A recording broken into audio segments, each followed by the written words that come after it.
Fatihə surəsinin qrammatik təhlili Suratul Fatiha yazılıb. Fatihə sözünün mənası açılış deməkdir. Məkkədə nazil olmuşdur və 7 ayədən ibarətdir. Başlayırıq Bismillah kəlməsinin təhlilindən. Bismillahirrahmanirrahim. Bismillahirrahmanirrahim kəlməsi, demək bu qarışıq təyini söz birləşməsi adlanır ərəb dilində. Niyə görə qarışıq təyini söz birləşməsi adlanır? Çünki burada həm izafət iştirak edir, həm də izafətin təyinləri iştirak edir. Yəni sifətlər iştirak edir. Bu sifətlər hansıdır? Rahman və Rahim. Bunlar sifətdir. Yenə deyirəm ki, təkrar edirəm ki, qarışıq təyini söz birləşməsində izafət, yəni isim və sifət iştirak elədiyinə görə buna ərəb dilində qarışıq təyini söz birləşməsi deyilir. Başlayaq Bismillah.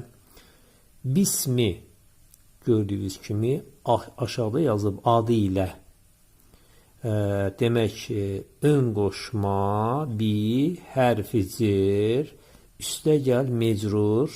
Yəni bu türk dilindəki kitab mən öz dilimizə keçirirəm. Yəni yəlik halını almış nitq hissəsi isim, esreli, yəni kəsrəli isim və muzaf. Demək bisminin tərkibi bi ön qoşmasından və muzaf dedikdə burada izafət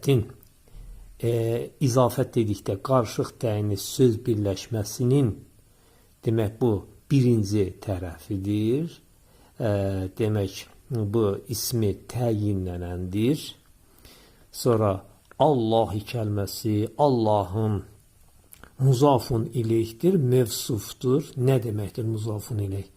Yəni təyindir, həm də təyinlənəndir.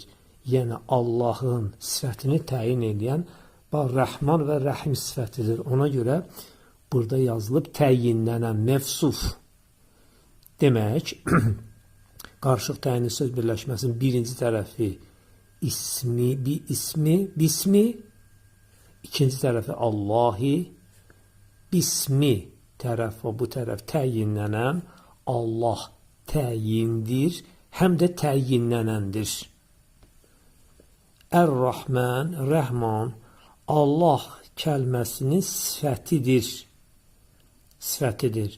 və Rəhman kəlməsi Allah Taala'nın, yəni birinci